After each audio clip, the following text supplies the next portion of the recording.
الإسلام بتحية أهل الجنة بتحية المبارك. السلام عليكم ورحمة الله وبركاته. Waalaikumsalam warahmatullahi wabarakatuh. الحمد لله رب العالمين وبه نستعين على أمور الدنيا والدين والصلاة والسلام على أشرف الأنبياء والمرسلين وعلى آله وصحبه وسلم أجمعين أما بعد. Pertama-tama marilah kita panjatkan puja serta puji syukur kita kehadirat Allah Subhanahu wa taala yang telah memberikan kita beribu-ribu nikmat sehingga kita bisa berkumpul untuk melaksanakan yaitu kajian bulanan kita yang insya Allah berkahi apa yang telah kita laksanakan ini. Amin amin ya rabbal alamin. Salawat serta salam tak lupa kita curahkan kepada baginda Nabi kita Nabi Muhammad sallallahu alaihi wasallam. Allahumma shalli wa sallim wa barik alaihi yang telah membawa kita dari zaman kegelapan hingga zaman terang benderang seperti saat ini. Baik, yang terhormat Pak Wahab, Pak Ustadz Daud, para pengurus, para asatidz dan ibu-ibu, bapak-bapak yang dirahmati Allah, yang tidak bisa saya sebutkan satu persatu, tapi tidak mengurangi rasa hormat saya. Untuk mengawali kajian bulanan ini, mari kita bersama-sama buka dengan membaca Al-Basmalah. Bismillahirrahmanirrahim. Dilanjut membaca suratul Fatihah bersama-sama. A'udzu billahi minasy syaithanir rajim. Bismillahirrahmanirrahim. Alhamdulillahi rabbil alamin. Ar-Rahmanir Rahim. Maliki yaumiddin. Iyyaka na'budu wa iyyaka nasta'in. Ihdinas siratal mustaqim. Siratal ladzina an'amta 'alaihim ghairil maghdubi 'alaihim waladdallin.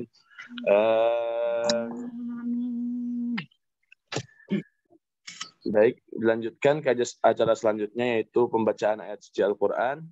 Insya Allah yang saya pimpin langsung, dan ibu-ibu, bapak-bapak yang ingin menyimak bisa dibuka surah Ali Imran ayat 1 sampai dengan ayat 9. Kita baca, tapi semuanya di mute ya, dalam keadaan mute agar tidak bentrok bacaannya. Kita baca surah Ali Imran ayat 1 sampai dengan ayat 9. Diperhatikan dengan baik makhrajul huruf, tajwid, dan tartil. Bacaan tartil yang kita baca. Surah Ali Imran ayat 1 sampai dengan ayat 9. Baik, kita mulai. A'udzu billahi minasy syaithanir rajim. Bismillahirrahmanirrahim. Alif Lam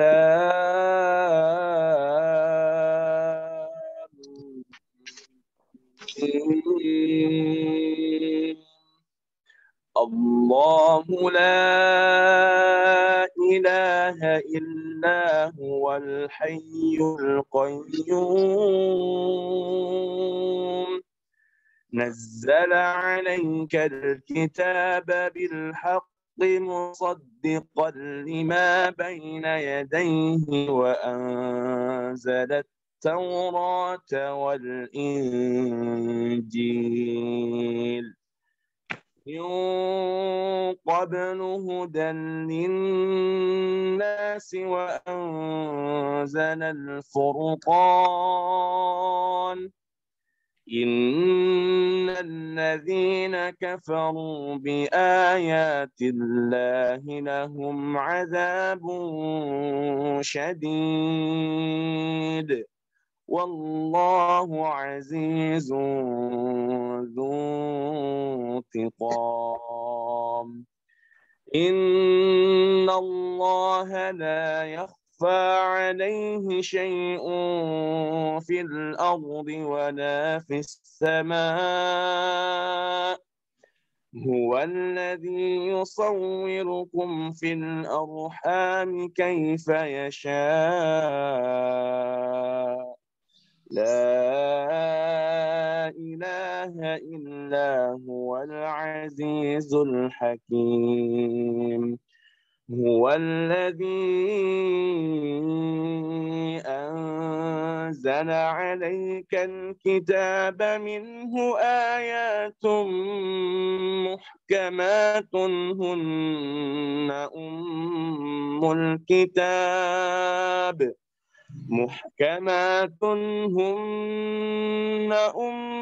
الكتاب وأخر متشابهات فأما الذين في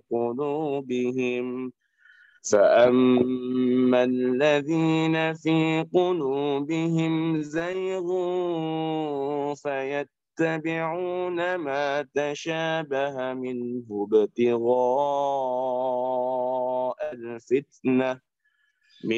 ابتغاء الفتنة وابتغاء تأويله ومن يعلم تأويله إلا الله والراسخون في العلم يقولون آمنا به كل من عند ربنا وما يذكر إلا أولو الألباب ربنا لا تزغ قلوبنا بعد إذ هديتنا وهب لنا من لدنك رحمة إنك أنت الوهاب ربنا إنك جامع الناس ليوم لا ريب فيه إن الله لا يخلف الميعاد صدق الله العظيم صدق الله العظيم صدق الله العظيم. Semoga dengan pembacaan Al-Quran yang kita baca, segala susunan acara pagi ini selalu diberkahi oleh Allah Subhanahu wa Ta'ala. Amin, amin, ya Rabbal Alamin. Baik, ibu-ibu, bapak-bapak, sebelum masuk ke acara inti, insya Allah akan ada laporan dari pengurus, yaitu yang akan diwakili oleh Ibu Ira. Kepada Ibu Ira, dipersilahkan. Terima kasih Ustaz Bagus. Assalamualaikum warahmatullahi wabarakatuh, Bapak-bapak. Waalaikumsalam warahmatullahi wabarakatuh. Ustazah yang hadir hari ini. Pagi ini saya hanya ingin sekedar melaporkan dana yang masuk untuk dakwah bulanan. Jadi saya ulang lagi dari Oktober itu terkumpul 1 juta dan alhamdulillah sudah kami bagikan kepada 7 ustadz dan ustazah kami. Lalu di bulan November terkumpul 1.500.000 rupiah, alhamdulillah alamin, dan juga sudah kami bagikan ke ustadz ustazah yang hadir. Di Desember sampai pagi ini terkumpul 900.000. Kenapa saya memprakarsai ada infak dakwah bulanan ini, karena sekedar untuk membantu tanda kutip pulsanya ustadz ustazah kita, karena kita belum bisa berbagi lebih banyak dari itu. Dan juga mungkin dengan harapan siapa tahu kita bisa menabung lebih banyak, kita bisa mendatangkan ulama atau ustadz ustazah yang tanda kutip katanya populer, karena itu juga ada permintaan dari jamaah-jamaah kita dari kuesioner kemarin. Jadi dengan harapan itu mungkin kita bisa sedikit menabung di infak dakwah bulanan ini. Hanya itu yang perlu saya sampaikan. Semoga kita selalu istiqomah di kajian bulanan ini dan bisa bermanfaat untuk kita semua. Hanya itu saja dari saya. Terima kasih banyak. Assalamualaikum warahmatullahi wabarakatuh. Waalaikumsalam warahmatullahi wabarakatuh. Terima kasih kepada Ibu Ira yang telah menyampaikan laporan bulanan. Semoga semuanya tercerahkan bagi kita semua. Amin amin rabbal alamin. Baik ibu-ibu, bapak-bapak, tidak usah berlama-lama lagi. Langsung saja kita masuk ke acara inti, yaitu pemberian materi bulanan oleh Ustadz Syam dengan tema Al-Quran dan terkabulnya doa. Ibu-ibu dan bapak-bapak dipersiapkan yang ingin menulis agar bisa ditulis, dan yang ingin ada pertanyaan, insya Allah di akhir setelah pemberian materi akan ada sesi pertanyaan. Ya, insya Allah ada waktu untuk bertanya dan disiapkan oleh ibu-ibu semua. Jangan lupa untuk dipersiapkan. Baik, tidak usah berlama-lama lagi, langsung saja kita berikan panggung bicara kita kepada Ustadz Syam. Kepada Ustadz Syam, dipersilahkan. Terima kasih Ustadz Bagus. Baik Bapak Ibu sekalian, Assalamualaikum warahmatullahi wabarakatuh. Waalaikumsalam warahmatullahi wabarakatuh. Alhamdulillahirabbil alamin. Allahumma shalli ala sayyidina Muhammadin salata 'abdin qallat hailatuh wa rasulullahi wasilatuh wa anta laha ya ilahi wa likulli karbin 'azim fafarrij 'anni ma ana fi bisirri bismillahirrahmanirrahim. Alhamdulillahirabbil alamin. Allahumma shalli ala sayyidina Muhammad wa ala ali sayyidina Muhammad. Senang sekali pagi hari ini saya bisa hadir bersama para asatidz yang lain dalam rangka memenuhi giliran jadwal ngisi kajian bulanan ya. Kenapa saya bilang giliran jadwal? Karena dari awal saya selalu mendorong asatidz yang lain untuk maju duluan. Nah, terus Ustadz Bagus suka ngeledekin saya, nanti Ustadz kabur lagi. Ustadz Bagus, Ustadz Hakiki, tolong disaksikan, saya juga udah maju nih ya. Baik Bapak Ibu sekalian, kalau ngelihat dari antusiasnya, mudah-mudahan semuanya pada sehat, berkah, panjang umur untuk kita semua. Bahkan bukan cuma untuk kita, barokahnya juga mengalir untuk saudara-saudara kita, anak-anak cucu kita, orang-orang terdekat kita, bahkan mungkin orang-orang tua kita yang sudah mendahului kita. Sholawat serta salam mudah-mudahan tercurah limpahkan kepada junjungan kita Nabi besar Muhammad SAW. Pagi hari ini izinkan saya juga menyapa para pembina majelis ya, Ustadz Daud, Pak Wahab utamanya, di majelis kita Gedung Hijau 74 Pondok Indah Jakarta Selatan. Sudah sekian lama rasanya kita tidak jumpa darat ya, nggak jumpa offline, tapi mudah-mudahan sambungan silaturahmi kita, batiniah kita tidak putus gara-gara kita terjarak atau terpisah oleh waktu dan tempat seperti yang kita rasakan beberapa bulan atau beberapa tahun, 2 tahun ini mungkin ya. Bapak Ibu sekalian, pagi hari ini saya menanam niatnya adalah bukan untuk menggurui, akan tetapi kehadiran saya di sini adalah untuk lebih banyak sharing.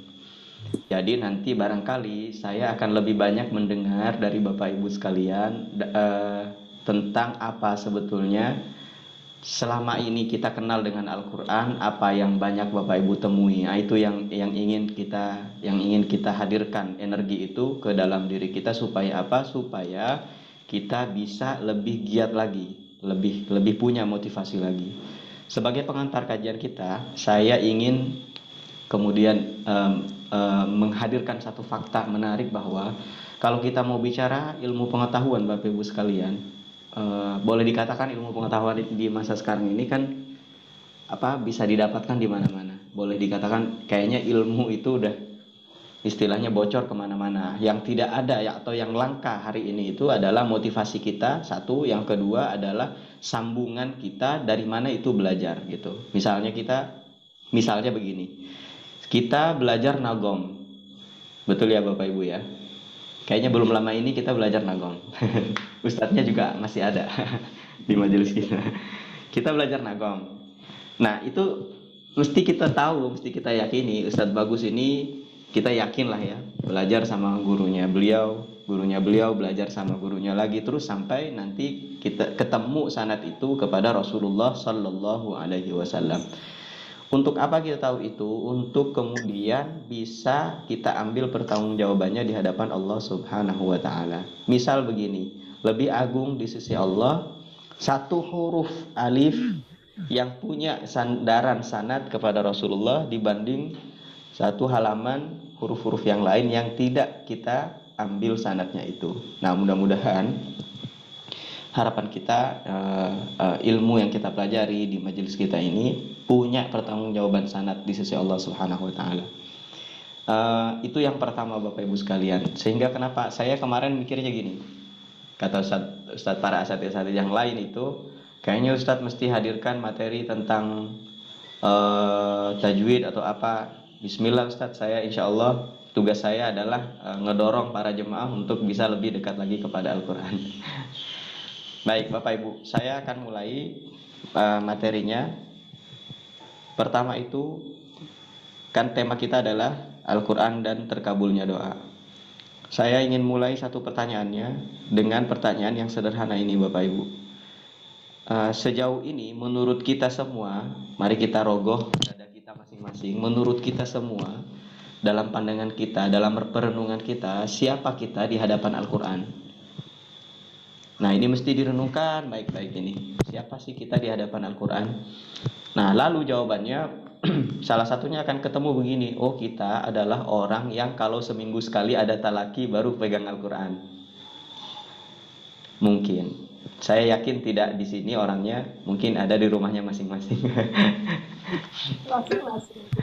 Nah lalu siapa kita di hadapan Al-Quran? Kita semua punya gambaran itu Bapak Ibu sekalian. Ayo kita koreksi ini sama-sama sebagai sebuah renungan gitu. Ada satu doa kan dalam Al-Quran itu, doa khutmul Quran itu kita selalu baca itu ya. Allahumma arhamna bil Quran waj'alhu lana imama. Jadikanlah Al-Quran itu sebagai imam. Jelas itu ya, artinya sebagai direction atau sebagai sebuah petunjuk. Kita nggak bahas itu karena kita tahu insya Allah mudah-mudahan para guru, orang-orang yang membimbing kita sudah mengarahkan kita melalui petunjuk arah itu, petunjuk arah yang ada dalam Al-Quran itu. Imam wa nura, dan cahaya, wa huda, dan petunjuk, wa rahmah, dan rahmat Allah. Allahumma dzakirna ya Allah, ingatkan kami, min huma nasina, dari apa yang kami lupa, wa alimna, ajarkan kami, min huma jahilna, dari apa yang kami tidak tahu atau yang kami jahil atas itu, yang kami tidak ketahui.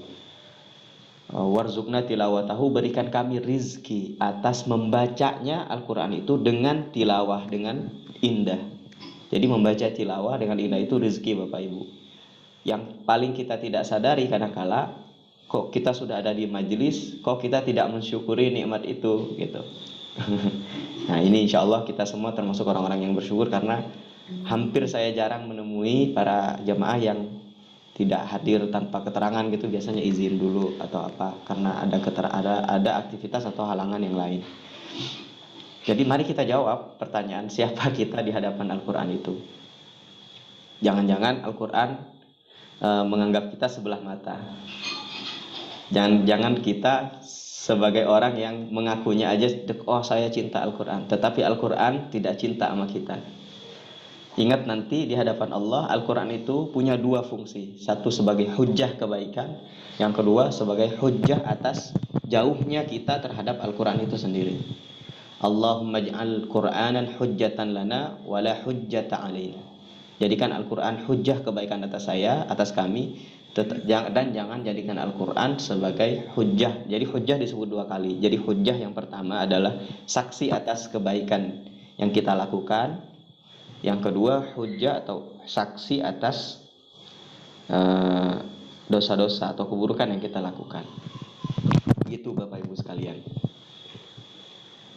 Kemudian yang kedua, pertanyaan yang kedua untuk kita renungkan adalah bagaimana Al-Quran ini menjadi kendaraan kita di dalam kehidupan kita sehari-hari, di dalam menjalankan aktivitas keagamaan atau sosial atau muamalah kita. Nah, ini Bapak Ibu sekalian, kita betul-betul punya banyak sekali perjalanan panjang ya. Misalnya begini. Di majelis kita ini lebih banyak apa? Belajar membacakah atau belajar memahami isinya, lalu kemudian step by step kita coba praktekkan amalnya. Sementara ini berarti kita masih di tahap pertama ya Bapak Ibu sekalian ya. Jadi kalau kita gambarkan kan remembering gitu kan, fase belajar itu Bapak Ibu begini. Saya share screen ya.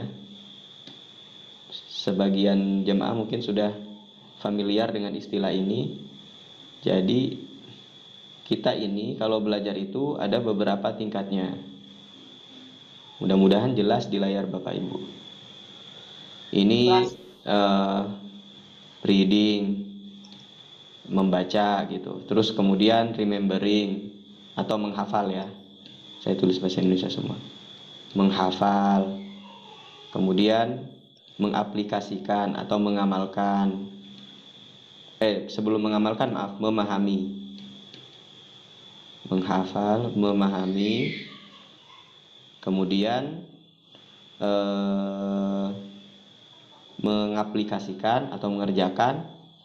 Kemudian mengevaluasi. Kemudian menciptakan kan ya. Menciptakan. Dalam tanda kutip bahwa jadi susunannya gini. Kita sekarang ada fase membaca kan ya. Di fase ini kita, artinya masih ada beberapa tingkat 1, 2, 3, 4 gitu. Masih ada beberapa fase lagi ke atas. Nah, artinya semangat itu mesti kita hadirkan Bapak Ibu sekalian. Semangat itu mesti kita hadirkan terus-terusan. Supaya apa? Supaya kita sampai kepada tahap-tahap berikutnya. Nah, sangat luar biasa sekali bagi Bapak Ibu yang di sisi lain Bapak Ibu sedang belajar membaca Al-Quran, di sisi lain juga sedang belajar untuk memahami, bahkan belajar untuk pelan-pelan mengaplikasikan dari apa yang kita pahami dari isi Al-Quran tersebut. Begitu ya. Baik, saya akan masuk kepada inti pembahasan kita. Bagaimana Al-Quran itu bisa menjadi wasilah atas terkabulnya doa. Ini menarik Bapak Ibu sekalian. Saya akan bacakan satu hadis. Hadis ini hadis sahih tentang bagaimana kita dapat beramal melalui amal soleh yang lain, sehingga doa kita ini segera atau lebih cepat terkabul di sisi Allah Subhanahu wa Ta'ala. Baik ya, mohon kita simak karena ini satu hadis. Jadi para guru itu mengajarkan kalau kita mau mendengarkan hadis, hadirkan hati. Fokuskan karena ya, kita akan mendengar seolah-olah Rasulullah SAW menyampaikan ini kepada kita langsung. Bismillahirrahmanirrahim. An Abi Abdurrahman Abdullah bin Umar Al-Khattab radhiyallahu anhu qala sami'tu Rasulullah sallallahu alaihi wasallam yaqulu. Kalau boleh saya share ya ininya. Tetapi ini yang tidak ada harokatnya Bapak Ibu. Nah ini. Nah, saya pakaikan highlight ya. Kita baca dari sini. Wa an Abi Abdurrahman Abdullah bin Umar bin Al-Khattab Ibn Al-Khattab radhiyallahu anhuma qal. Dari Abi Abdurrahman yaitu Abdullah anak laki-lakinya Sayyidina Umar, anak laki-lakinya Al-Khattab. Radhiya semoga ridha Allah anhuma atas keduanya, yakni kepada Abi Abdurrahman dan Abdullah bin Umar bin Khattab. Qal, ia berkata, jadi yang berkata ini adalah Abi Abdurrahman ya. Sami'tu, aku mendengar Rasulullah kepada Rasulullah sallallahu alaihi wasallam. Makna sallallahu alaihi wasallam sendiri artinya begini, kalau satu kata shalla semoga ridha atau semoga memberi rahmat Allah alaihi atasnya, atas Rasulullah maksudnya. Wasallama dan semoga memberikan keselamatan Allah kepada Rasulullah gitu. Yaqulu, ini yang dimaksud yaqulu ini artinya berkata, yang berkata ini adalah Rasulullah atau lebih tepatnya bersabda. Intalaqa thalathatu nafarin. Intalaqa itu maknanya berjalan ya. Thalathatu nafarin min man kana qablakum. Tiga orang. Sebenarnya nafarin ini maknanya masyarakat, Bapak Ibu. Thalathatu nafarin, 3 orang, mimman kana qablakum. Orang-orang tersebut adalah orang yang kelompok sebelum kamu, kata Rasulullah. Jadi Rasulullah berkata kepada Abi Abdurrahman ini. Hatta awahumul mabitu, hatta sehingga awahum memaksa hum kepada mereka al mabitu sebuah kondisi menginap, artinya sehingga 3 orang ini menemui kondisi di mana ia harus menginap atau bermalam lah gitu. Ila gharin, ke sebuah goa. Fadakhaluhu, kemudian 3 orang ini masuk. Fanhadarat, lalu longsor atau jatuh. Sokhratun, apa ini fa'ilnya? Fa'il dari fanhadarat ini sebuah batu besar. Jadi 3 orang ini masuk ke goa. Setelah itu, karena ini jawabnya pakai fa, jadi setelah baru saja masuk, batu itu langsung jatuh begitu. Minal jabali, dari sebuah gunung. Fasaddat alaihimul ghar, maka mereka itu tersesat atau terkunci alaihim mengunci batu itu kepada 3 orang ini di goa tersebut. Faqalu, kemudian mereka berkata, ini menarik Bapak Ibu, perkataan 3 orang ini. Innahu la yunjikum min hadhihi sakhra illa an tad'ullaha bi salihi a'malikum. Kata 3 orang ini, sesungguhnya batu ini atau kejadian ini la yunjikum, tidak akan memungkinkan kalian min hadhihi sakhra, dari batu ini untuk keluar, maksudnya illa an tad'ullaha, kecuali kamu berdoa kepada Allah bi salihi a'malikum. Kata kuncinya di sini bi salihi a'malikum ini. Nah, saya garis bawahi atau garis warna kuning berbeda. Kata kuncinya di sini. Qala rajulun minhum, lalu 1 orang berkata, dari kan ada 3 tadi. Salah satunya berkata begini. Dia angkat tangan. Allahumma ya Allah, kata dia. Kana li abawani syaikhani kabiran. Ya Allah, saya punya 2 orang tua yang sudah renta atau sudah usia tua. Wa kuntu la aghbiqa qablahuma, dan aku tidak meminum qablahuma atau tidak mengizinkan qablahuma sebelum mereka, ahlan wala malan, atau tidak memberikan kepada sebelum mereka semua, ahlan wala malan, ahlan kepada keluargaku, wala malan, dan kepada benda-benda atau harta-harta yang ada di dalam rumahku. Artinya begini, beliau itu tidak memberikan apapun, sesuatu yang seharusnya orang tuanya berikan seharusnya beliau berikan, maksudnya sahabat satu ini kepada orang tuanya, ia tidak berikan kepada yang lain dulu sebelum kedua orang tuanya ini. Misalnya ada sarapan ini tidak diberikan kepada keluarga yang lain, dan juga kepada misalnya malan di sini artinya hewan peliharaannya atau apanya gitu. Fana'abi talabus syajarah. Fana'a, kemudian terjadilah bi kepadaku talabus syajarah, kondisi di mana saya mencari sebuah kayu, yauman, di satu hari. Falam aruh, dan saya tidak kembali alaihima atas kedua orang tua saya, hatta nama, sehingga kedua orang tua saya ini tertidur. Artinya satu hari sahabat yang satu ini mencari kayu bakar ke satu tempat sehingga pulangnya dia kesorean lah, kurang lebih gambaran saya begitu ya, di satu hari. Kemudian dia pulangnya itu mendapati kedua orangnya sudah tidur. Fahalabtu lahuma wa buqahuma, dan saya mencoba untuk bergegas memeraskan susu kambing sorenya. Wabukun itu perasan susu kambing di sore hari ya. Fawajadahuma, dan saya mendapati keduanya orang tua saya itu naimain, sedang keadaan tidur. Fakarihtu, dan saya melarang an auqadhahuma, untuk membangunkan mereka berdua, wa an aubiqa qablahuma, dan tidak minum qablahuma, sebelum mereka minum, ahlan wa malan, kepada keluargaku dan kepada hartaku. 2 kali diulang tuh ya. Falabistu, aku memegangi, wal qadhu ala yaday, dan menetapkan wal qadhu, dan gelas ala yaday, dan ala yaday, di atas tanganku. Artinya dia berdiam dan memegangi gelas, menunggu dua orang tuanya itu bangun untuk minum susu di sore harinya. Artinya sorenya kedua orang tuanya tidak minum karena tertidur. In antadhiru istaiqadhahuma hatta bariqal fajar. Saya antadhiru, saya menunggu istaiqadhahuma, untuk memenuhi keduanya atau memberikan minum keduanya, hatta bariqal fajar, sehingga muncul fajar. Tengah malam berarti itu ya, dari sore hari nungguin orang tuanya bangun sampai tengah malam sambil megangin gelas. Wasabiyah, dan anak-anak yatadawuna inda qadami, sudah merengek-rengek itu, berdempetan atau menempel di kakiku. Artinya apa? Kondisi ini menggambarkan kepada kita bahwa anaknya dan keluarganya yang tidak diberi makan dari sore hari itu karena orang tuanya belum makan, sedang merasakan kelaparan, dan saat itu di tengah malam itu sedang bangun, menangis, minta minum, kira-kira gitu ya. Fastaiqadha, kemudian saya membangunkan keduanya. Fastaiqadha fasyariba, dan mereka berdua minum wabuqahuma, atas susu perasan sore itu.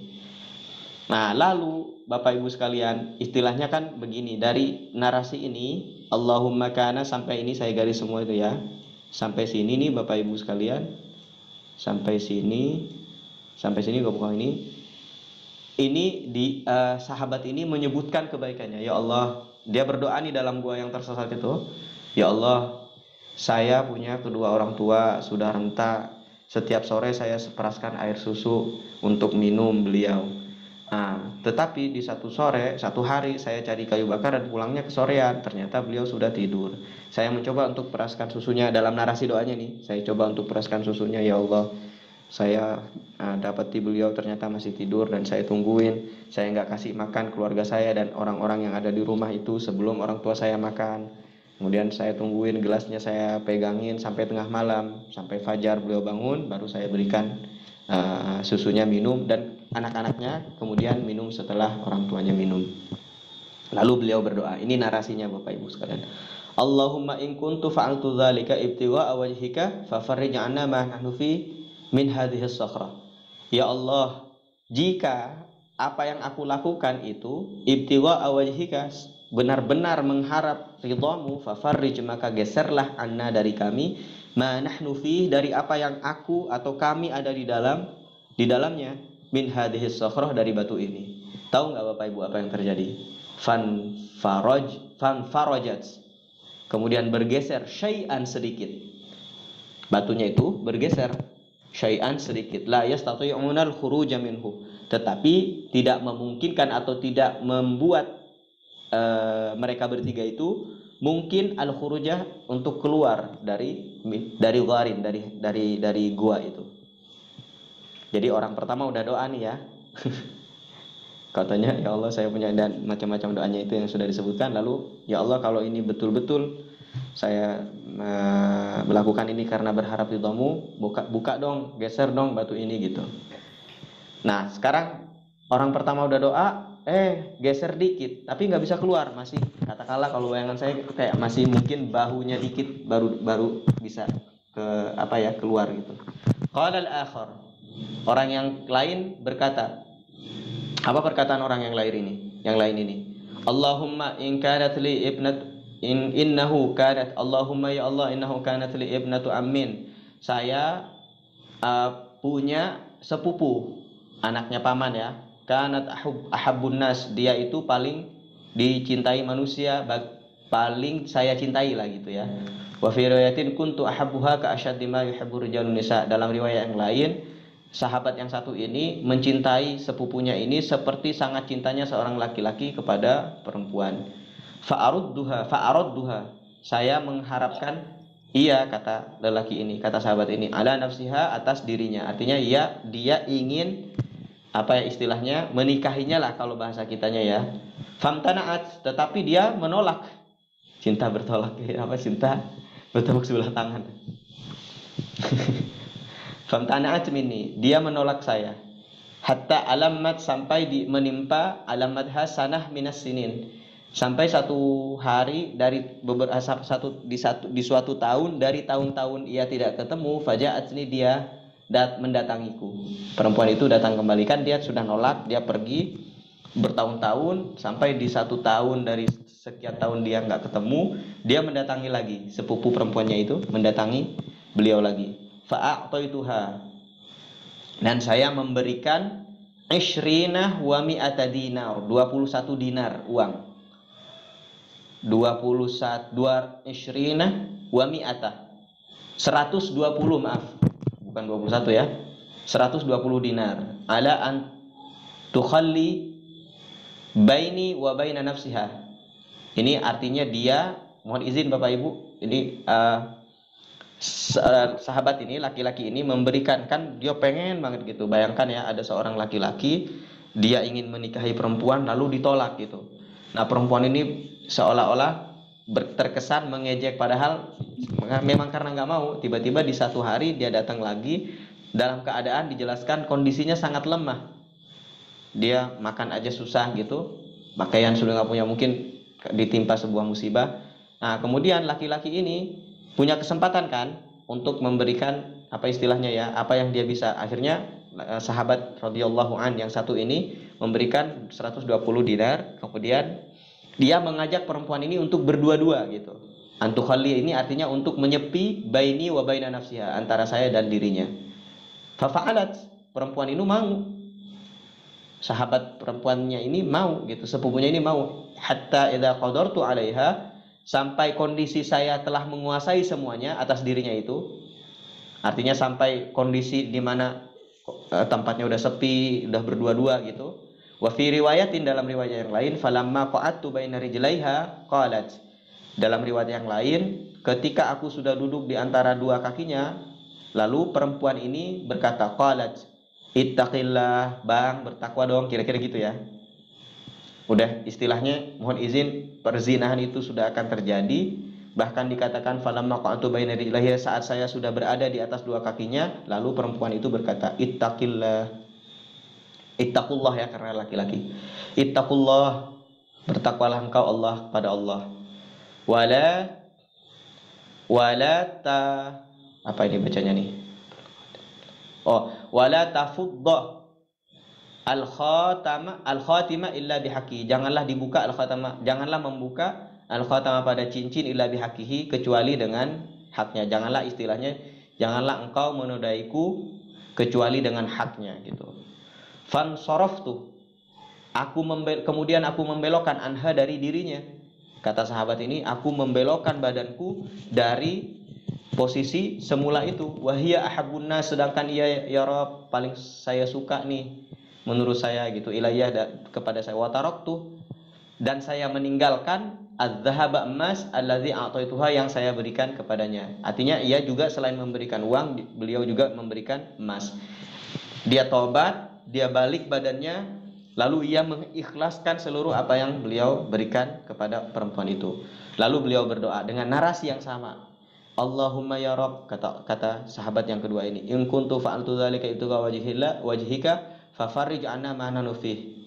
Ini kalimatnya nih Bu, sama Bapak Ibu. Fan farajat as-sakhrah, kemudian bergeser batu itu. Ghairu, apa ini ya? banget tulisannya. Kecil banget ya Bu. Mungkin Ibu karena dari HP kali ya. Oh iya, benar. Dimiringkan kali dimiringkan. Ghairu la yastati'una, ini saya nggak tahu bacanya apa karena kepotong Bapak Ibu. La yastati'una, tetapi tidak memungkinkan al-khuruja minha, untuk keluar dari goa itu. Kondisi bergesernya batu kedua ini bergeser benar, artinya lebih renggang dari kondisi bergesernya yang pertama. Sudah bergeser tetapi tidak memungkinkan orang-orang yang ada di dalam itu untuk keluar lagi. Sisa satu orang lagi dong berarti ya. Nah, ini orang ketiga berdoa. Wa qala tsalits, yang ketiga berdoa. Allahumma ya Allah, ista'jartu, aku mengelola ujara'ah, sebuah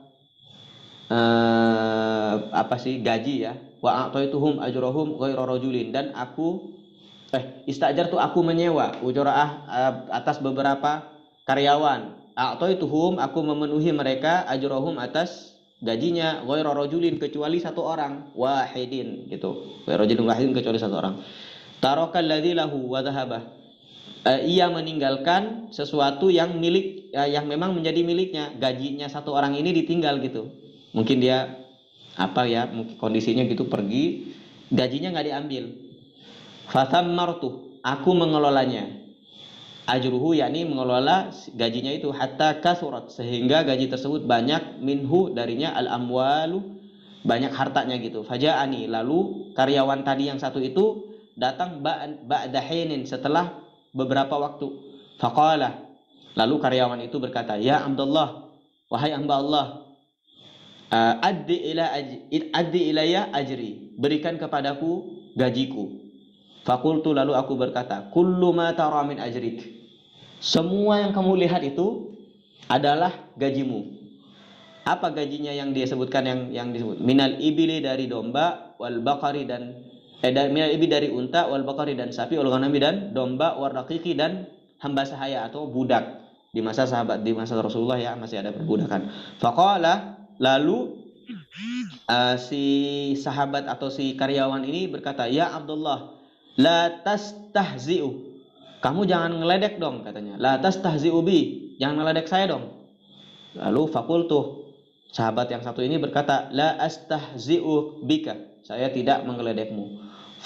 Fa'akhudhu kulluhu fastaqahu falam yatur minhu syai'an. Fa'akhudhu, kemudian ia mengambilnya, kulahu, seluruhnya, fastaqahu, dan meninggalkan atau pergi, falam yatruk minhu syai'an, dan tidak meninggalkan dari harta tersebut sedikit pun. Ini maksudnya gini Bapak Ibu, ada seorang dermawan, dia menyewa banyak karyawan. Ia ini, sahabat yang satu ini, selalu memenuhi gaji semua karyawannya kecuali satu orang. Kenapa? Karena sebelum digaji dia udah pergi. Nah, karena dia pergi, akhirnya dia mikir, nih duit buat apa ya? Nah, duit itu dikembangin, cukup buat beli kambing, dibeli kambing. Dia beranak pinak, kambingnya dijual, sebagian dibeli onta, terus begitu sampai banyak duitnya, sampai kebeli, mohon izin, sampai kebeli hamba sahaya, budak gitu. Sampai setelah banyak gitu, si karyawan ini balik lagi. Lalu nanya gajinya, fulan, Abdullah, katanya, kasih dong sini gaji saya. Terus si tadi bos tadi ini, sahabat yang satu ini berkata, semua yang ente lihat itu ambil sono, bawa pulang, katanya. Kaget ya, gajinya cuma katakanlah 3 juta, sekarang udah jadi kambing beratus-ratus, unta beratus-ratus. Bahasa saya beratus-ratus. Terus dibawa pulang. Dia awalnya kaget, Bapak Ibu. Wah, bercanda ente, katanya. Terus sahabat yang satu ini, enggak, saya enggak bercanda, silakan bawa. Kemudian dia bawa itu semua, mungkin kalau bayangan saya sekarang tuh ya, dia sewa ojek, dia sewa Grab gitu. Dibawa pulang semua ya Bu Ira ya. Digendong. Akhirnya apa? Dia berdoa dengan kalimat yang sama, Bapak Ibu. In kuntu fa'altu dzalika ibtigha wajhika fafarrij 'anna ma nahnu fi. Kemudian farajat as-sakhra, kemudian bergeser batu besar itu, fakharaju yamshun, dan mereka keluar lalu berjalan. Apa yang bisa kita ambil dari sini Bapak Ibu? Satu, bahwa amal soleh yang kita lakukan ini dalam hadis ini dikatakan ada 3 tuh ya berarti ya. 1 birrul walidain, yang kedua meninggalkan maksiat, yang ketiga adalah bersedekah. Ini menjadi dasar bahwa semua kebaikan yang kita lakukan itu bisa menjadi wasilah atas terkabulnya amal ya, atau terkabulnya doa yang kita sedang minta kepada Allah Subhanahu wa taala. Saya minta izin Bapak Ibu, saya akan sampaikan satu kisah pribadi saya ini. Walaupun saya sering kali bercerita ini, tapi saya ini jadi favorit saya betul saat sharing saat ini, karena menurut saya saat saya sharing ini betul-betul saya teringat apa ya, masa itu, dan betul-betul saya betul-betul menikmati kajian membaca Al-Qur'an ini betul-betul menghadirkan solusi. Nah, saya sampaikan kisahnya begini. 2014 itu Bapak Ibu, saya awal 2014 itu saya lulus kuliah di UIN ya, di Ciputat, Universitas Islam Negeri Syarif Hidayatullah Ciputat. Nah, setelah lulus itu saya kenal sama seorang profesor orang Makassar, namanya Profesor Andi Faisal Bakti. Nah, beliau itu selalu ngasih support ke saya. Kamu ke Kanada ya, ke McGill. Nah, nanti saya rekomendasinya saya gitu. Tapi kamu punya kelemahan, bahasa Inggrisnya nggak bagus. Saya bilang sama Profesor, Prof, bukan nggak bagus, tapi nggak bisa saya. Ya, itu maksudnya. Nah, udah kamu belajar deh. Nah, untuk mengejar itu, saya pergi ke Pare di Jawa Timur, Kediri. Jadi little I can lah gitu. Akhirnya saya ke Pare itu 2014 belajar di sana dengan modal uang waktu itu saya bawa 900.000. Saya bismillah, ke depannya gimana kayak yang penting saya udah ikhtiar dulu ngelangkahin kaki gitu. Nah, singkat cerita 2014 itu suara saya oke kah? Ibu yang Bagus katanya kan? suara Ustaz tidak terdengar. Baik ya, saya lanjutkan. Nah, 900.000 itu perinciannya gini Bapak Ibu. 300.000-nya saya bayar camp. Terus 500.000-nya 150.000-nya saya bayar camp. Kemudian 500.000-nya saya bayar paket belajar. Gitu, bahasa Inggris itu. Jadi 24 jam itu semua selama 1 bulan itu udah bayar sekian ratus ribu gitu, sehingga sisa uang 300.000. Ternyata cukup tuh 300.000 untuk akomodasi 1 bulan, makan, minum segala macam lah ya, buat beli sabun segala macam. Ini udah gede begini saya Bu, waktu itu udah gede, udah dewasa saya. 2014 itu saya usia 25 ya kalau nggak salah. Nah, singkat cerita bulan kedua saya nggak punya uang. Dari kuliah memang saya nggak dikasih uang Bu sama orang tua, bukan karena nggak mau ngasih, tapi karena keterbatasan kami ya, keluarga gitu. Nah, artinya saya udah menikmati kondisi seperti ini tuh dari SMA. Banyak sebenarnya rangkaian cerita yang solusinya itu sebetulnya lahir dari Al-Quran, tapi yang paling nempel di otak itu yang ini Bu. Jadi pastikan audionya lancar, nggak tersendat-sendat karena ini mahal harganya. Gini Bu, nah terus bulan kedua udah saya nggak punya bekal. Akhirnya saya masih ada tuh HP saya jual, masih cukup lah ya buat 1 bulan ke depan lah. Nah di bulan ketiga inilah saya nggak punya pelarian lah ya. Manusia biasa ya Bapak Ibu ya, kata Al-Quran lo kalau butuh enak banget. Saya dibelai-belai, kayak dilus-lus, ngemis sama saya. Kira-kira gitu kalau Al-Quran bisa ngomong tuh kira-kira gitu ya. Giliran nggak ada maksudnya ditinggalin katanya begitu. Nah di masa sulit itulah di bulan ketiga itu, nah saya untungnya masih rajin ke masjid tuh Bapak Ibu. Jadi siang malam itu saya masih ke masjid, subuh, asar, maghrib, isya, subuh terus gimana. Nah di saat 3 hari berturut-turut itu, 5 waktu saya ke masjid itu, saya ketemu 1 orang yang saya perhatikan nih kayaknya lebih adem dari saya. Maksudnya ngelihat wajahnya tuh adem banget, ini anak muda Bu, kayaknya seusia saya juga gitu. Kalau wirid itu, kalau zikir habis zuhur itu dia lama gitu, perasaan saya paling lama nih zikir.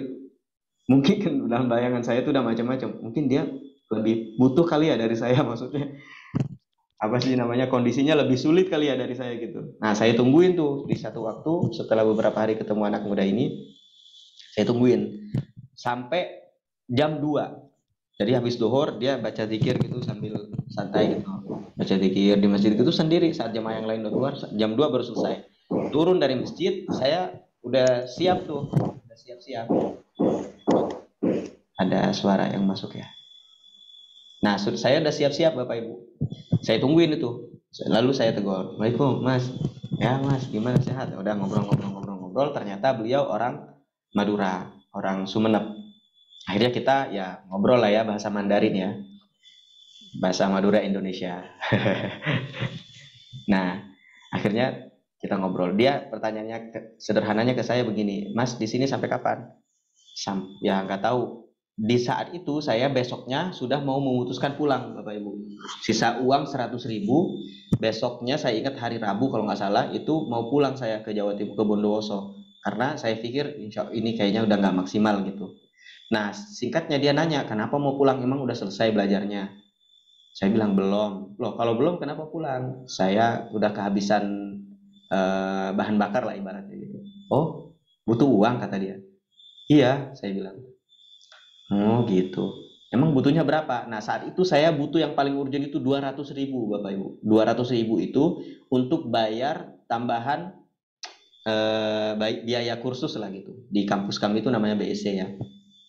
Untuk kenaikan tingkat di masa itu ya. Nah, lalu dia bilang begini, "Jangan pulang," kata dia. Kata teman saya ini, "Jangan pulang. Besok uangnya saya antar." Wih, beneran nih? Iya. Dia bilang begitu. Nah, tapi sebelum uang itu saya antar, 200.000 itu saya antar, saya mau ngasih solusi nih, caranya gimana? Saya bilang, maksudnya ngasih solusi apa? Saya bilang. Dia bilang, "Kamu bisa dapat lebih dari itu, atau bisa dapat yang kamu butuhkan itu. Caranya gimana?" Nah, caranya ya baca Quran. Loh, ya saya tiap hari baca Quran, saya bilang gitu. Saya tiap hari baca Quran. Enggak, ini beda katanya. Baca Qurannya agak intens. Jadi caranya kamu tulis tuh, kamu ambil satu lembar gitu, kamu tulis tuh keinginan kamu apa gitu. Kamu pengennya apa? Ya kalau dalam hal ini ya uang, saya bilang. "Kamu butuh berapa?" 200.000. "Ah, kecil itu, udah tulis 200.000," kata dia. Bener tuh Bu, karena memang lagi butuh. Ya tulis 200.000. Itu waktu duhur ya. Jadi saya ngelaksanain itu asar, baca 1 juz kata dia, kalau kata Mas Andi namanya.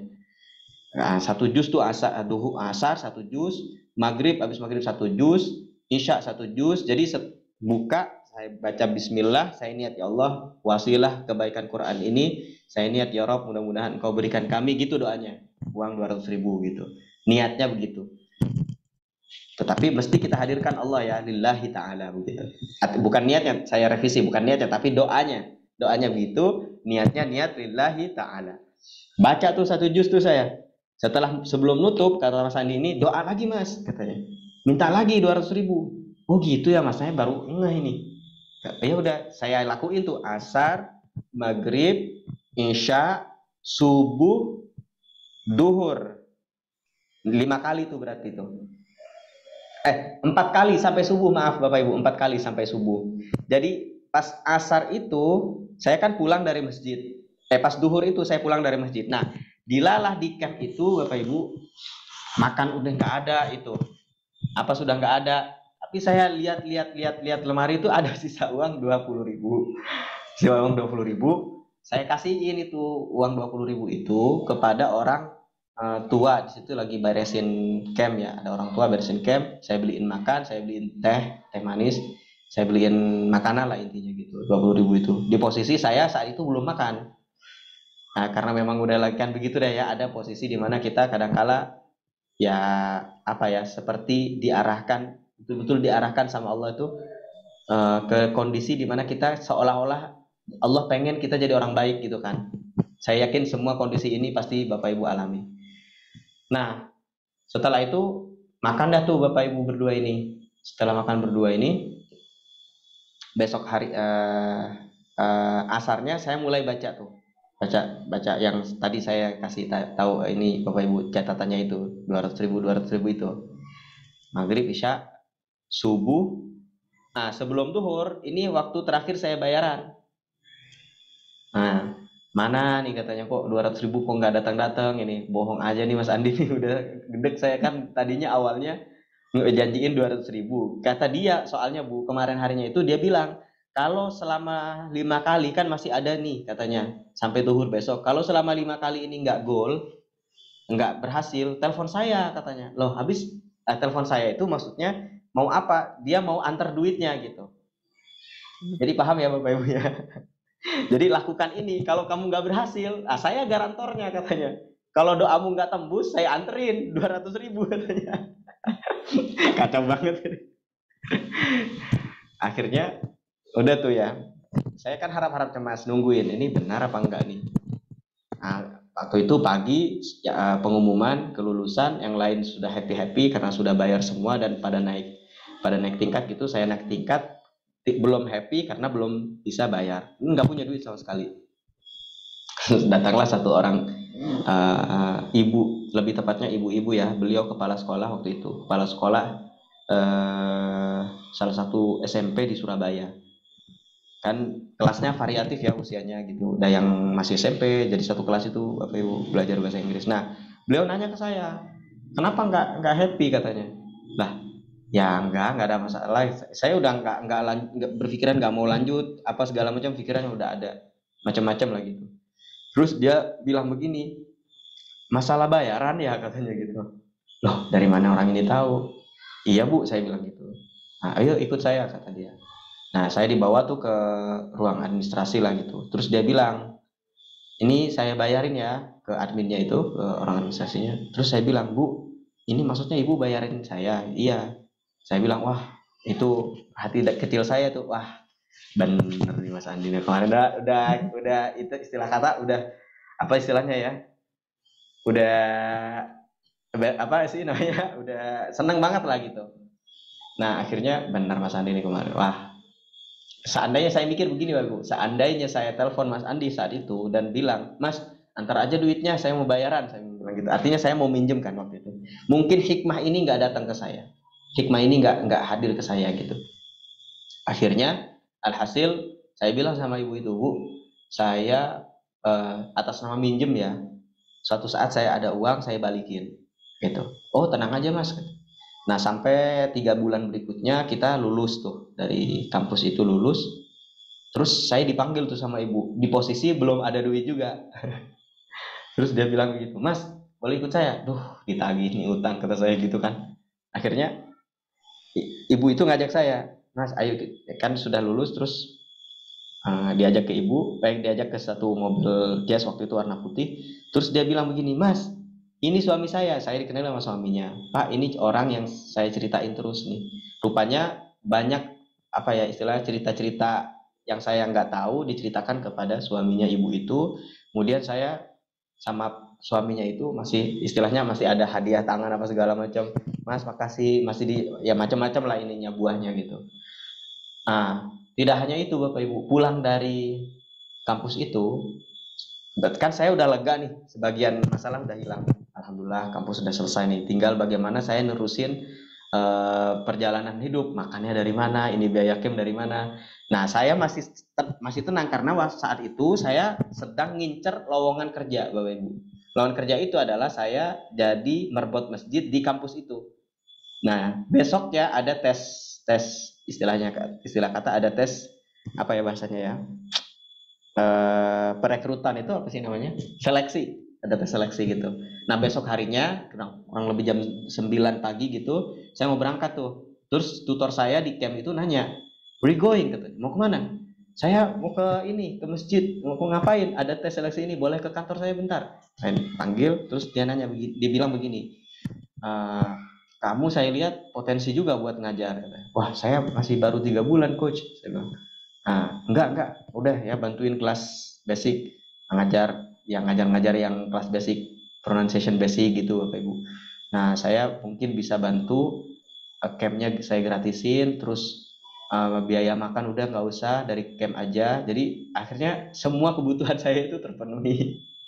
Jadi selama 4 bulan 6 bulan ke depan, kan saya 10 bulan, 6 bulan ke depan pasca saya terus-terusan itu baca Quran, ya hampir semua masalah selesai 10 bulan. Jadi istilah kata, saya ke Pare itu cuma 2 bulan biaya kantong, sisanya 8 bulan itu biaya Quran. Nah, ini sebagian cerita yang menurut saya mungkin nggak seberapa ceritanya, tetapi ketika cerita ini saya selalu menggebu-gebu, berapi-api. Kenapa? Karena sulitnya, Masya Allah waktu itu Bapak Ibu, sulit sekali. Saya saking ingin bertahannya, saking pengen bisanya itu belajar bertahan di situ, sampai beberapa minggu saya cuma beli mie 1 kardus dan makan sama daun bayam. Anugerah Allah itu yang dikasih sama Allah itu di belakang camp itu, Bapak Ibu sekalian, ada pohon bayam besar-besar. Jadi kalau udah makan itu, udah pada ngerti tuh, udah tuh teman-teman semua, termasuk tutor saya itu yang sampai bilang, wah, you luar biasa you katanya. Karena makan luar biasanya makan mie sama bayam terus.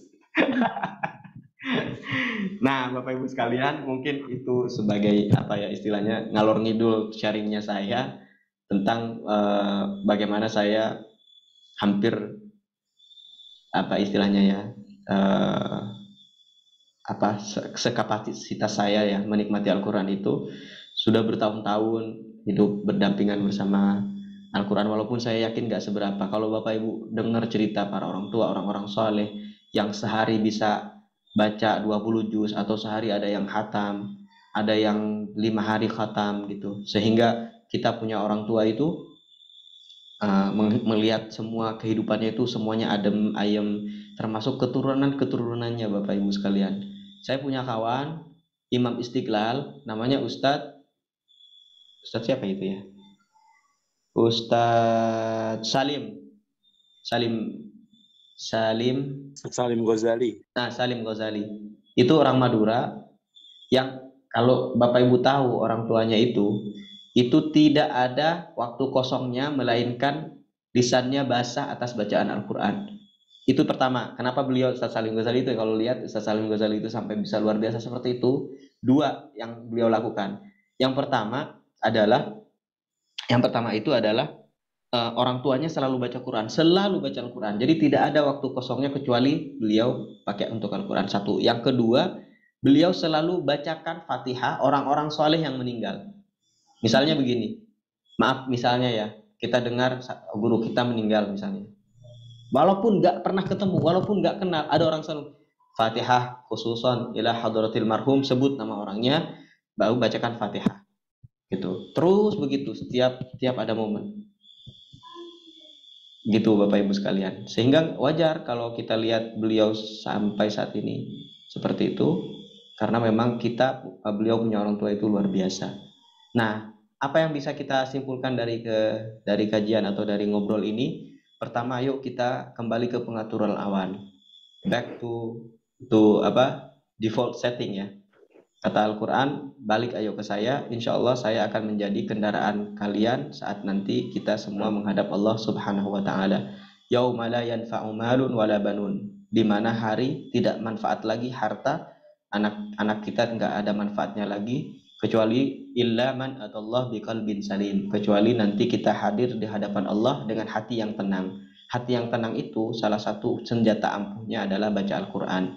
Bapak Ibu sekalian, sebagai penutup nanti sebelum masuk ke pertanyaan, supaya nanti bisa banyak yang bertanya atau banyak diskusi. Kalau saya bisa jawab, saya jawab. Kalau nggak bisa ada para asatidz yang lain. Kalau nggak bisa juga kita bungkus, kita bawa pulang. Jawab di hari kemudian ya, hari atau meeting kajian-kajian berikutnya. Untuk menutup majelis ini, Bapak Ibu sekalian, ada beberapa tingkatan saat kita baca Quran. Pertama, baca tanpa rasa. Baca tanpa rasa itu artinya baca tapi hati kita nggak hadir, gitu. Yang kedua, baca pakai rasa. Baca lisannya, hadir rasanya, gitu. Yang ketiga, baca pakai rasa dan pakai pengharapan yang tinggi. Nah, kita ada di mana nih? Kalau baca nggak pakai rasa, tentu insya Allah nggak model kita deh kalau begitu dah. Kalau minimal kita ada yang nomor 2 tuh, baca pakai rasa, sehingga Bapak sekalian lisan kita itu kayak mau keluh, karena yang banyak keluar adalah rasa merinding, air mata keluar nggak berasa, rasa sendiri keluar sendiri gitu. sampai istilah kata di masa inilah atau di fase inilah kita istilah kata seolah-olah sudah tidak peduli lagi mana tajwid, mana mad, mana idgham bigunah, karena yang ada adalah seolah-olah Allah hadir betul dalam hati kita gitu. Begitu Bapak Ibu sekalian, terima kasih atas perhatiannya, atas kekhilafan dan kesalahan kami dalam penuturan kami. Mohon maaf sebesar-besarnya. Wal afu minkum. Wassalamualaikum warahmatullahi wabarakatuh. Saya kembalikan kepada Ustaz Bagus. Monggo Ustaz Bagus. Baik, Masya Allah, Tabarakallah Ustaz Syam yang telah memberikan materi yang sangat menakjubkan ya bagi kita. Ceritanya sangat menginspirasi. Masya Allah. Baik Ibu-Ibu, Bapak-Bapak, sebelum ditutup, sesuai dengan acara yang telah kita laksanakan atau yang kita susun, ada sesi pertanyaan.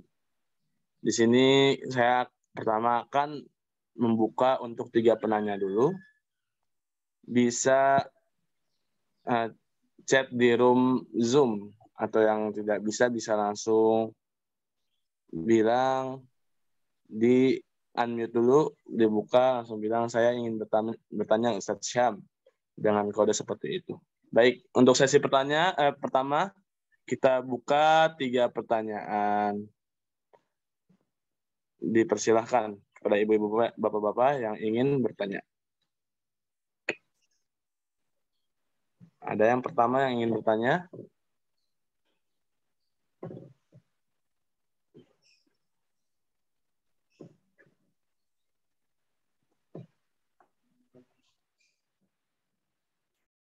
Ini Zoom saya yang macet atau bagaimana ini? Kok nggak ada yang ngomong?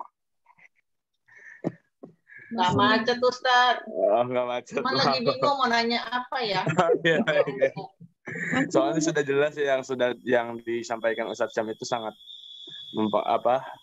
menginspirasi sangat bagi kita. Iya, tadi yang tiga pokok itu yang memang penting ya, yang orang tua didahulukan, meninggalkan maksiat dan sedekah. Itu kunci dari terkabulnya doa, Ustadz, mungkin ya. Iya, betul. Jawabannya. Iya, betul Bu Ira. Nah, saya ingin begini Bapak Ibu, kalau belum ada yang nanya ya, jadi mungkin saya tambahkan. Ustadz, mau nanya dong. Ya, kalau mamanya udah nggak punya orang tua, ya siapa yang didahulukan? Sebenarnya gini Ibu Ira, orang tua kita masih ada atau orang tua kita sudah tidak ada, artinya sudah meninggal, tetap saja kan prioritas utama adalah beliau saat kita berdoa, saat apa gitu kan. Oh iya. Nah, tetapi pada masa misalnya di urusan yang lain, ya tentu orang-orang terdekat kita, muamalah yang lain ya. Ustadz Hakiki raise hand. Masya Allah, kisahnya Ustadz Sam, Insya Allah. Terima kasih Ibu Devi, Ibu Bunda V, luar biasa kisah pribadi Ustadz Sam dan kisah dari hadis, sebuah pencerahan. Terima kasih Ibu. Ustadz Hakiki. Ya Ustadz, Assalamualaikum Ustadz. Salam. Ya, saya karena ibu-ibunya belum ada yang bertanya ya, ini soalnya masih muter-muter sepertinya, jadi saya yang akan memancing ya untuk bertanya duluan. Mungkin Ustadz, boleh Ustadz saya? Moga Ustadz. Ini sebenarnya wewenangnya Ustadz Bagus, boleh apa enggak Ustadz Bagus? Ya. Sebenarnya nggak boleh ya kalau Ustadz itu gimana? Cuma nggak apa-apa untuk memancing ya. Ya. Silahkan Ustadz Hakiki. Ya, selama belum ada yang bertanya. Lagi loading ini ya pertanyaan ibu-ibu Bapak. Masih loading. Setelah ini semuanya bisa raise hand ini. Monggo Ustadz. Biasanya harus dipancing dulu ya. Ya Ustadz, mohon bertanya Ustadz dan pencerahannya. Tadi itu kan ada beberapa tingkatan yang memang belum kita lalui ya. Di antaranya tadi itu ada tingkatan membaca, kemudian menghafal dan memahami dan seterusnya ke atas. Yang saya ingin tanyakan, apakah dari level setelah membaca itu kita harus menghafal atau memang didahulukan misal memahami dulu kemudian mengamalkan baru akhirnya di ujungnya menghafal begitu, atau memang harus bagaimana? Kira-kira baiknya begitu Ustadz. Khawatirnya ketika kita membaca kemudian pandangan saya gitu ya, setelah membaca itu baiknya kita memahami kemudian mengamalkan, akhirnya di ujungnya menghafal begitu, karena itu goal yang paling terakhir lah, karena memang kalau saya menghukumi kalau menghafal itu kan fardu kifayah, setelah ada orang yang menghafal itu dihukuminya cukup begitu ya. Jadi saya ingin mungkin pencerahan dari Ustadz Sam, pandangannya seperti apa kira-kira. Ya, terima kasih Ustadz. Ada metode belajar Imam Nawawi namanya al-hifdzu qabla al-fahmi. Nah, metode menghafal sebelum memahami. Kalau dalam konteks Al-Quran, sebentar Ustadz, saya cek ini ada masuk. Assalamualaikum. Terima kasih Ibu. Ada metode, saya ulangi ya, ada metode Imam Syafi'i yang metodenya itu al-hifdzu qabla al-fahmi, menghafal dulu sebelum paham. Memang ini kalau dalam konteks Al-Quran seolah-olah kita mengesampingkan satu dua urgensi pokok yang mesti kita dahulukan ya, misalnya satu contoh supaya kita lebih dekat ya memahaminya. Misalnya tentang sholat gitu, perintah wudhu katakanlah gitu. Apakah kita mesti ngafal dulu untuk melaksanakan wudhu? Kan nggak gitu Ustaz. Tetapi pemahaman itu ya mestinya sudah hadir beriringan dengan kalau bisa penghafalannya juga gitu. Tetapi di momen-momen tertentu karena Al-Quran ini tidak melulu sebuah teks literatur, kan ada kebutuhan yang lain, misalnya ada yang dibutuhkan untuk bacaan sholat karena itu disunahkan bacaan sholat gitu, karena dibutuhkan untuk hal-hal yang lain, misalnya dalam saat baca doa tertentu gitu, kan mesti dihafal juga Ustaz. Jadi menurut saya ambil yang, kalau saya pribadi ya Ustaz ya, ambil yang urgent yang mana. Misalnya saya kayaknya harus lebih banyak perbendaharaan surah nih, karena saya tugas di Fathullah misalnya gitu kan. Nggak mesti juga kita mesti nyari guru tafsir dulu untuk mengingat atau memahami sebagian besar dari apa yang ada di juz amma itu, lalu kemudian cari guru tahfidz atau rekanan tahfidz untuk menyetor hafalan. Artinya menurut saya Ustaz mesti dicari yang paling urgent yang mana gitu. Tetapi memang kalau bicara tingkatannya kurang lebih seperti itu Ustaz. Gitu. Mungkin gitu Ustaz Hakiki ya. Kalau memang nanti belum terjawab, nanti saya tanya ulang sama Ustaz Hakiki itu. Gimana Ustaz mestinya? Barusan saya mau komen. Ya, luar biasa Ustaz sudah. Artinya saya punya dua pandangan sekarang. Itu jawaban yang luar biasa karena saya mengaca pada sisi lain bahwa para sahabat dahulu itu tidak mau menambah hafalan kecuali dia sudah melaksanakan. Begitu mungkin dalam mengamalkan, mengaplikasikan dalam kehidupan sehari-hari. Ya, artinya ada dua sisi yang memang menjadi pandangan saya. Terima kasih Ustaz Sam, luar biasa jawabannya. Ya, sama-sama. Sebentar. Mungkin ya yang tingkatan menghafal itu bagi para yang belajar ya, untuk masih belajar baca Al-Quran, mungkin menghafalnya dengan cara menghafal ilmu-ilmu tajwid sebelum masuk ke menghafal Al-Quran gitu. Jadi kita selesaikan di tahsin dulu, dihafalkan. Kalau misalkan udah tahu guna itu seperti apa, bacaannya seperti apa, dan dipraktekkan dengan baik, mungkin itu udah masuk menghafal tapi di dalam ilmu tajwid. Baru nanti kalau misalkan sudah baik dan bagus, baru kita masuk ke Al-Quran. Mungkin seperti itu mungkin. Dari saya pandangannya seperti itu aja. Ya, Ustaz. Terima kasih banyak, Ustaz. Bagus. Iya, soalnya Afwan Ustaz Sam, kata-kata menghafal itu kan luas ya.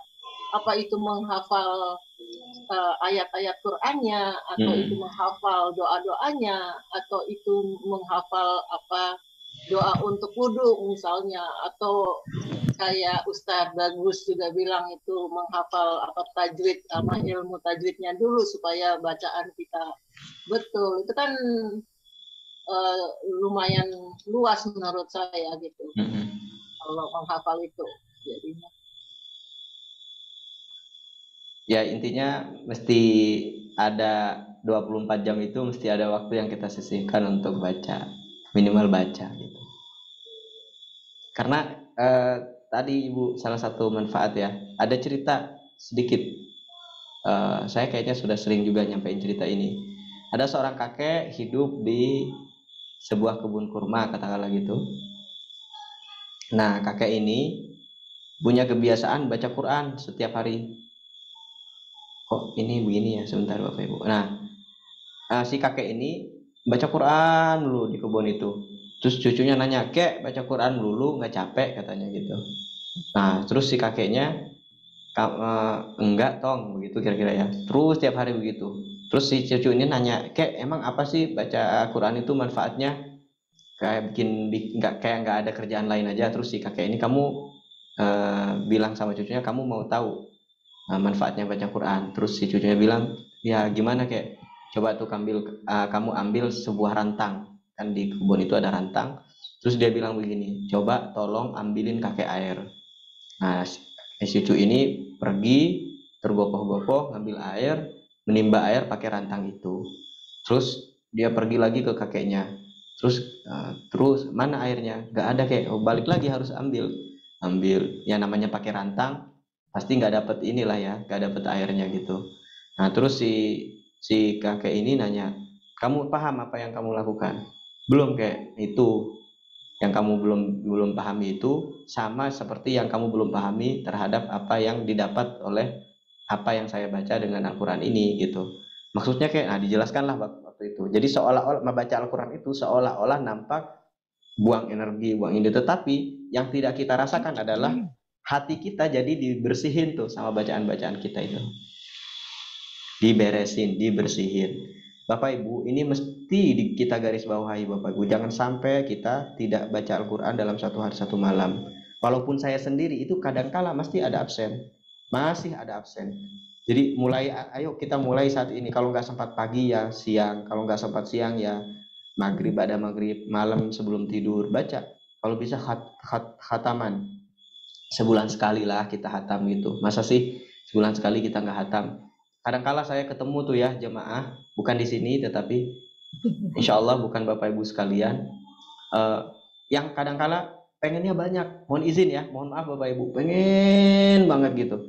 Tetapi kalau saya lihat dari cara membacanya, rasanya kurang intens bacanya Bapak Ibu. Betul, saya harus akui ini, saya mesti jujur, kurang intens, kurang sering. Bicara paham itu istilah kata nomor 12. Kalau mau bicara lancar, bicara fasih, kan mesti dilancarkan. Lancar itu kenapa bisa lancar? Karena diulang-ulang.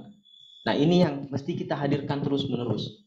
Tapi sekalian coba kita bayangkan sejenak ya. Kan Al-Quran itu kan ngebersihin batiniah kita kan. Batin kita dibersihkan, hati kita dibersihin kan. Sakit hati, penyakit hati itu kalau ada ria baca Quran, insya Allah hilang. Kalau ada gundah baca Quran, insya Allah hilang. Kalau ada takabur baca Quran, insya Allah hilang. Itu kan penyakit Bapak Ibu. Penyakit yang ujungnya itu nggak cuma istilah kata pertanggungjawabannya itu nggak hanya di dunia saja, tapi nanti di akhirat gitu loh. Coba kalau kita sakit kepala kan di dunia saja. Sakit kepala di dunia, misalnya kita sudah menghadap Allah kan nggak ditanya lagi. Betul ya? Misalnya gitu ketemu Ustaz Bagus, nanya saya nanti di akhirat, "Ustaz, kenapa di sini?" "Aduh, saya sakit jantung kemarin belum sempat berobat jadi diceburin neraka." Kan nggak gitu. Kalau ditanya kenapa di neraka, "Ini kemarin penyakit ria saya belum hilang Ustaz, jadi saya mampir dulu." Nah kan begitu misalnya. Nah coba kita hadirkan perasaan itu. Kalau untuk urusan di dunia ini kita kebalik. Kalau sakit gigi kita mesti datang ke dokter yang spesialis, obatnya mesti yang mahal. Kenapa kalau sakit hati nggak gitu? Nah, kenapa kalau kita punya penyakit ria kita nggak bergegas gitu, nggak datang sama guru yang spesialis misalnya, nggak ikut kajian yang misalnya yang memang betul-betul kita butuhkan untuk menyembuhkan penyakit hati kita. Kenapa kita nggak melakukan terapi, duduk, diam, berzikir sama Allah, merenung, mengakui, menangis, bertafakur, mengakui keagungan Allah? Kenapa nggak gitu? Kenapa kalau sakit zahir kita mau nge-gym, mau yoga? Itu Bapak Ibu, itu pembicaraan ini justru bukan ada pada Bapak Ibu, tetapi saya yang seperti itu, yang masih banyak dosa dan banyak salah, dan masih banyak belajar. Terima kasih Bapak Ibu, kita lanjutkan. Baik Ustaz Syam, Masya Allah. Jawaban yang sangat menginspirasi bagi kita. Dan ini ada pertanyaan di room Zoom ya, di chat dari Bu Martinah Umar. Assalamualaikum Ustaz Syam, Masya Allah. Terinspirasi apa doanya untuk hilangkan kantuk pada saat baca Al-Quran? Nah, Terima kasih banyak Ustaz Syam. Silahkan Ustaz Syam. iya, Ibu. Jadi gini, kalau saya saat ngantuk, pertama yang bisa kita lakukan ya memang mesti menghilangkan ngantuknya. Doanya tidak ada doa spesifik. Ya mesti misalnya dilakukan apa, misalnya ke belakang dulu atau apa. Tapi Bu, ini yang paling penting Bu. Kalau Ibu sudah melewati fase ngantuk itu, yakin betul saya Bu, nanti Allah akan suntik ketenangan dalam hati kita. Betul itu, mesti yakin itu. Saya berkali-kali. Itu yang pertama ya Bu. Jadi insya Allah tidak ada doa khusus. Ya kalau mau dilakukan ikhtiar, misalnya wudhu seperti tadi Bu Upit tadi sampaikan, siapin kopi Bu katanya, boleh saja. Itu yang pertama Bu. Yang kedua, jangan-jangan kalau saya nih mikirnya gini, jangan-jangan kita sedang betul-betul dalam kondisi yang tidak siap hati kita untuk berdekat-dekat dengan Al-Quran. Balik lagi ke pertanyaan yang tadi, siapa kita menurut Al-Quran? Nah, saya mau hadirkan satu kondisi begini ya. Berzikir, baca Quran, beribadah, berbuat baik, itu bagus apa tidak? Bagus ya. Tapi ada masa, kenapa? Ada masa di mana kita semua seperti nolak kepada semua itu. Oh, ternyata kita sedang sakit. Oh, ternyata kita sedang berlumuran lumpur dosa. Sehingga mesti kita paksa itu Ibu, Bapak Ibu. Mesti kita hadirkan itu. Ya, makanya tadi saat ngantuk itu bagian kecil daripada kisi-kisi tadi, bahwa mungkin jangan-jangan saya sedang betul-betul tidak dalam kondisi hati yang baik, keimanan yang baik pada Allah, sehingga harus berbangga hati. Wah, ngantuk nih, berarti alarmnya jalan tuh ya. Alarmnya jalan. Artinya, wah, saya mesti betul-betul memperbaiki ini. Baca terus. Nanti Ibu buktikan ya, kalau perlu kita buktikan nanti di diskusi berikutnya. Nanti Ibu biasanya tengah perjalanan, misalnya kita baca 1 juz kan 9 lembar tuh Bu.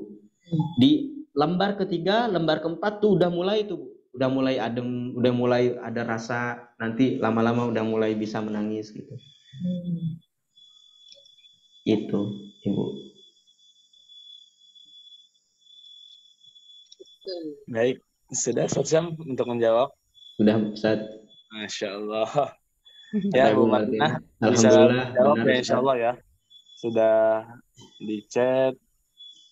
Alhamdulillah benar Ustadz. Ya, berarti sudah ada jawaban dari Ustadz. Tumben Bu Martinah audionya off. Biasanya dua-duanya on. Baik. Ini karena udah jam 9, apakah masih ada yang ingin bertanya atau kita akhiri sesuai dengan waktu gitu. Kalau misalkan masih ada, saya boleh sedikit lah nambahin dikit nih. Banyak juga nggak apa-apa Ustaz. Lagi libur. Nah, kasihan maksudnya ada yang waktu lanjut mau ngapain lagi. Ya. Baik. Ini kan sekarang berkaitan dengan Al-Qur'an, baca Al-Qur'an. Al-Qur'an yaitu ibadah yaitu doa. Jadi berkaitan sangat gitu. Jadi harusnya tadi ada tambahan ibadah nih. Jadi tapi kita semua udah tahu bahwa baca Al-Quran itu adalah ibadah. Jadi yang perlu kita ketahui apa itu esensi ibadah? Esensi ibadah itu apa gitu? Kenapa Rasulullah yang sudah dijamin masuk surga oleh Allah, yang sudah maksum, masih beribadah sampai kakinya bengkak, malam-malam beribadah? Itu apa? Kenapa gitu? Jadi jawabannya di dalam hadis, Aisyah istri Rasulullah berkata, Sayyidah Aisyah bertanya kepada Rasulullah, ya Rasulullah, mengapa engkau masih beribadah sampai segitunya lah, dengan kuantitas dan kualitasnya yang lebih daripada kita ya. Yang kita lihat bahwa Rasulullah sebagai maksum, sebagai orang yang sudah pasti masuk surga, masih seperti itu. Kata Rasulullah menjawab dalam hadis riwayat Bukhari ini. Rasulullah menjawab, Rasulullah menjawab, aku bersyukur kepada Allah. Aku beribadah untuk bersyukur kepada Allah. Kalau kita lihat esensinya, yaitu bersyukur itu yang harus kita tanamkan. Kenapa bersyukur? Bukan meminta gitu. Karena apa yang telah Allah kasih selama ini di dunia, ketika kita lahir, kita mempunyai kedua mata, kedua tangan, semua sudah lengkap. Allah sudah kasih semuanya. Yang perlu kita lanjutkan yaitu hanya bersyukur. Yang perlu kita mengabdi kepada Allah, yaitu syukur itu, esensi syukur itu. Jadi esensi ibadah yaitu bersyukur. Makanya kenapa di dalam doa, kenapa diawali dengan alhamdulillah? Karena esensinya yaitu bersyukur. Alhamdulillah. Ya Allah, aku segala puji bagi Allah. Aku bersyukur kepadamu. Alhamdulillah. Kita bersyukur. Itu esensinya agar kita selalu bisa bersyukur. Jadi kita ngelaksanain ibadah mahdoh dan ghairu mahdoh. Kalau ibadah mahdoh kan sudah jelas. Ketika kita sholat 5 waktu, habis itu ketika kita puasa itu ibadah mahdoh. Sama pun dengan ibadah ghairu mahdoh, harus dengan esensi bersyukur. Seperti kita kayak misalkan bekerja untuk menafkahi anak dan istri, itu ibadah ghairu mahdoh. Dengan esensi kita bersyukur bahwa kita telah diberi kenikmatan, banyak kenikmatan oleh Allah Subhanahu wa taala. Jadi esensi dari baca Quran, habis itu doa, itu sama dengan ibadah. Jadi yang kita perlu ketahui, esensi ibadah itu yaitu bersyukur. Jadi semoga kita semua, ibu-ibu, bapak-bapak di sini, menjalankan semua aktivitas, menjalankan semua ibadah yang kita lakukan dengan penuh rasa syukur, insya Allah. Kita masuk ke sini juga dengan penuh syukur bahwa kita masih bisa mendengarkan kajian yang telah disampaikan oleh Ustadz Syam. Mungkin itu aja tambahan dari saya, karena saya tadi kurang menyampaikan sedikit. Maksudnya banyak pengalaman. Mungkin saya cuma bisa ngasih esensi itu saya dapatkan dari Ustadz saya, yaitu Buya Ashfi Zul Asfi dari Doyanggo, yaitu ada di belakang Masjid Fatullah, yang sangat menyentuh saya kemarin ketika khutbah Jumat. Semoga apa yang saya sampaikan dan dari Ustadz Zul Asfi, Buya Zul Asfi, bisa bermanfaat bagi kita semua dan bisa dilaksanakan sebagai rasa syukur kita kepada Allah atas nikmat yang telah diberikan. Ya, mungkin itu ya. Iya, boleh. Ya, saya setuju ya sama apa yang disampaikan Ustaz Bagus ya. Memang sebenarnya intinya itu ya. Saya coba juga menengi. Tapi kenapa ada juga diperintahkan untuk berdoa, untuk meminta gitu. Baik di Al-Quran maupun di hadis gitu. Nah, apakah itu hanya untuk biar kita ingat saja atau ya kadang-kadang kita memang harus meminta gitu, Ustaz? Ya, sebenarnya kalau kita melihat ya, ibadah itu kan artinya berdoa ya. Jadi kalau kita melihat esensinya, itu agar kita lebih terus mengingat apa? Mengingat apa yang kita lakukan itu hanya kepada lillahi ta'ala gitu. Hanya mengharap ridha Allah semata gitu. Jadi sama kayak misalkan kita membaca Al-Quran, sama kayak kita misalkan mempelajari Al-Quran. Ya pasti kita kan pengen bisa gitu kan ya, Pak Mar ya. Kita sangat pengen bisa gitu, apalagi kalau misalkan orang-orang yang tidak sabar, pengen cepat bisa gitu kan. Pengen cepat bisa, makanya carinya sejam bisa baca Al-Quran gitu kan. Itu kan suatu pengharapan gitu. Tapi esensinya hanya kita hanya bisa berusaha, Allah yang menentukan itu. Jadi di situ ada rasa sabar juga, ya, ada esensi sabar juga. Jadi semua esensi ibadah yaitu termasuk dalam rasa syukur kita. Kita masih bisa ngaji aja, kita masih bisa belajar Al-Quran aja, itu udah mencapai esensi syukur kita gitu. Jadi kita hanya bisa berusaha, Allah yang menentukan kan. Jadi kenapa kita ada doa? Doa itu mengharapkan, berharap. Semoga Allah meridhoi, semoga Allah merestui apa yang kita laksanakan. Jadi esensinya seperti itu. Kalau misalkan doa, kenapa ada doa? Karena hanya doa itu hanya untuk meminta ridho Allah Subhanahu wa taala gitu. Karena kita hanya bisa berusaha, yang menentukan Allah. Ya. Sama seperti halnya kita membaca Al-Qur'an, kita belajar Al-Qur'an, terus ada yang mengeluh, kenapa nggak bisa-bisa? Sebenarnya bisa nanti kalau misalkan Allah sudah memberikan jalan Ridho, dan ya. waktunya gitu, ridhonya gitu. Malah yang kurang baik ketika kita pesimis dengan apa capaian kita gitu ya, dengan capaian kita, masa gini-gini aja sih bacanya gitu kan. Jangan sampai kita termasuk dengan orang yang seperti itu. Insya Allah ada waktunya. Banyak orang-orang yang belajar sampai 7 tahun belajar tajwid di Pak Salam. Di sini saya juga belajar dengan Pak Salam. Ada yang sampai 7 tahun beliau istiqomah, itu masih belajar sama Ustadz Salam itu, Pak Salam itu. Jadi jangan sampailah kita kalah dengan mereka yang selalu semangat untuk belajar Al-Quran, dan jangan sampai kita termasuk orang-orang yang bosan dengan belajar Al-Quran atau membaca Al-Quran gitu. Karena itu kan kita ada ini dari Sadabia. Mungkin Bapak Ibu juga, karena waktunya sudah lebih. Nah ya, itu yang saya tadi pertanyakan di awal. Jadi ya mungkin sedikit saja, tapi tadi karena ada pertanyaan jadi agak panjang. Baik ya. Jadi memang doa itu perlu juga Ustadz ya? Perlu, sangat perlu, karena itu dalam esensi mencari ridha Allahnya. Ya Ustadz, terima kasih. Ustadz, kayaknya nih 1,5 jam mah nggak cukup ya. Iya, tiap kali molor. Ada sesi lain ya, maksudnya tentang itu di sesi lain gitu seharusnya. Dengan Ustadz Hakiki yang lebih lebih ahlinya gitu di dalam tafsir gitu. Baik ya, Bu Ibu, karena waktunya sudah menunjukkan 9:12. Mohon maaf malah ngalor ngidul kemana. Enggak ngalor ngidul dong Ustaz. Ya. Justru sharing begini bagus Ustaz. Itu sharing bukan ngalor ngidul Ustaz. Aja. Ya semoga lah bisa menjadi pencerahan bagi kita semua, menjadi keberkahan bagi kita semua. Amin.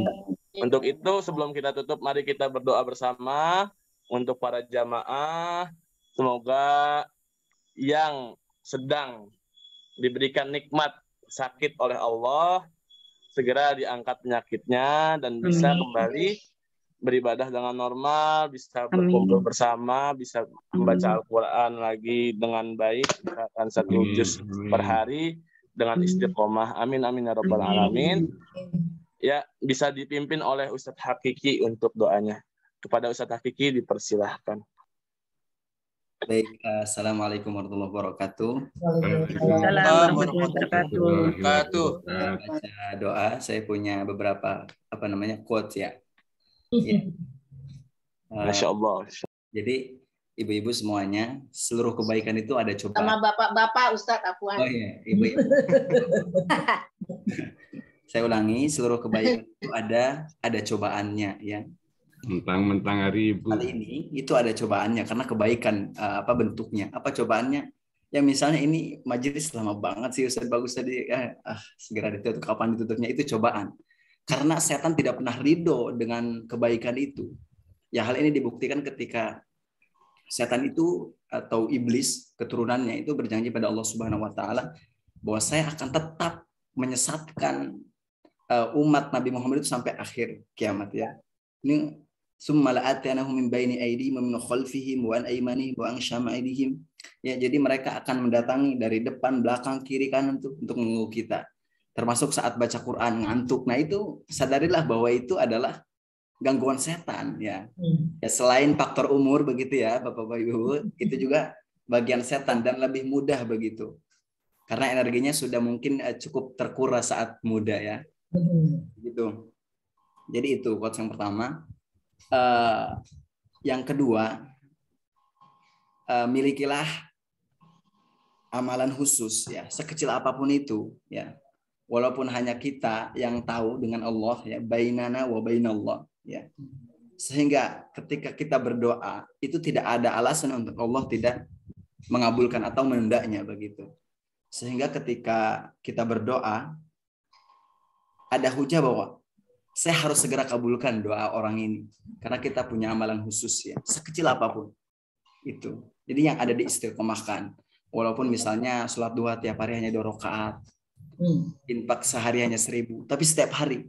Nah, istiqomah itu luar biasa ya.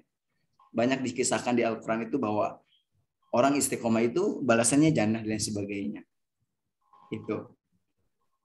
Al-istiqomah khairum min alfi karamah. Ya, begitu ya. Jadi balasan istiqomah itu luar biasa. Itu 2 quotes, mudah-mudahan bisa diingat. Selanjutnya sebelum baca doa, karena kebetulan ini pertemuan kita terakhir ya sebelum liburan tanggal 27 insya Allah. Dan kedepannya saya ada rihlah ilmiah namanya. Ada suatu perjalanan yang untuk keperluan menuntut ilmu. Jadi saya minta maaf, mohon maaf jika selama kita bertemu khususnya dengan kelas-kelas saya, umumnya kepada semuanya ya ada kesalahan begitu, mohon dimaafkan dan mohon doanya agar perjalanan beberapa bulan ini bisa membuahkan hasil. Jadi mana Ustaz? Nah, Ustaz mau kemana? Mana Ustaz? Ya, Ustaz muridnya. Ke Madinah ya. Nggak kasihan sama muridnya, Ustaz. Al-Kafi ditinggalkan. Teganian. Teganya. Apa yang saya sampaikan, kebaikan itu bisa diambil, apabila ada kesalahan itu untuk kesalahan saya dan mohon dimaafkan, begitu ya. Semuanya insya Allah apa yang kita pelajari huruf demi hurufnya akan membuahkan hasil dan semoga itu menjadi hujah kita untuk sebab masuk kita kepada surganya Allah Subhanahu wa taala. Karena malam yang mana yang diterima begitu kan? Bagaimana diceritakan seorang pelacur bisa masuk surga karena hanya memberi minum seekor anjing. Ahli ibadah masuk neraka karena su'ul khatimah pada akhir perbuatannya. Demikian. Baik, mari kita berdoa. Mudah-mudahan apa yang kita dengarkan hari ini dari Ustadz kita, Ustadz Sam, bisa bermanfaat dan bisa kita amalkan bersama. Amin ya Rabbal.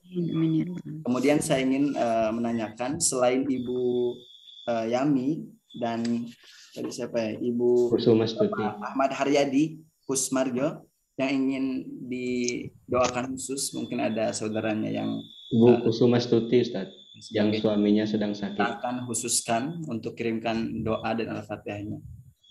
Selain Bapak Ahmad Haryadi Bu Idaya. Ya, itu suaminya Bu itu Kusumastuti ya.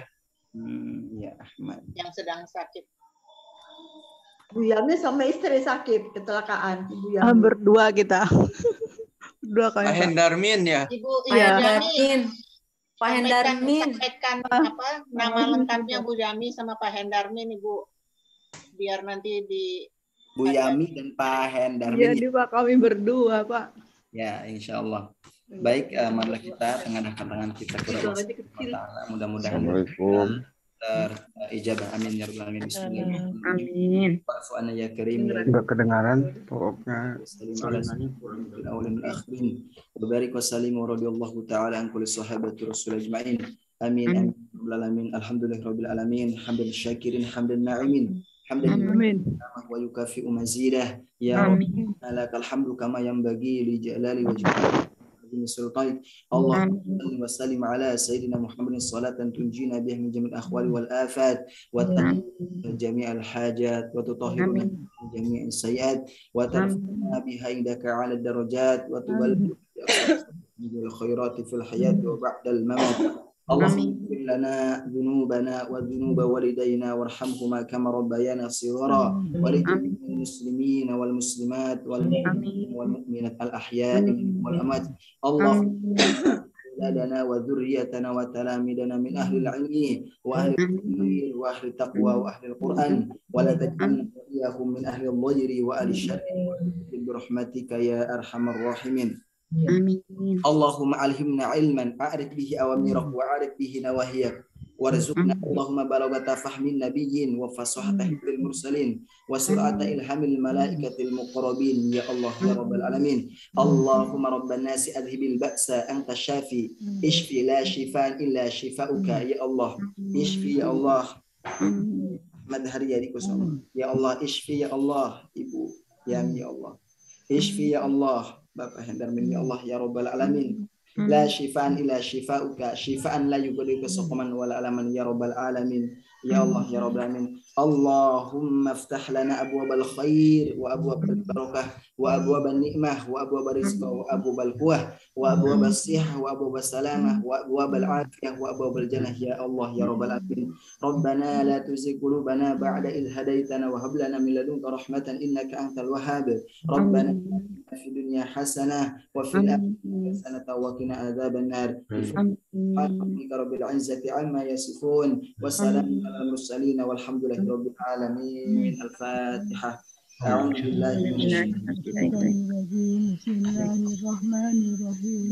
الحمد لله إياك نعبد وإياك نستعين اهدنا الصراط المستقيم الرحمن الرحيم. دعوهم فيها سبحانك السلام وآخر دعوهم الحمدلله رب العالمين.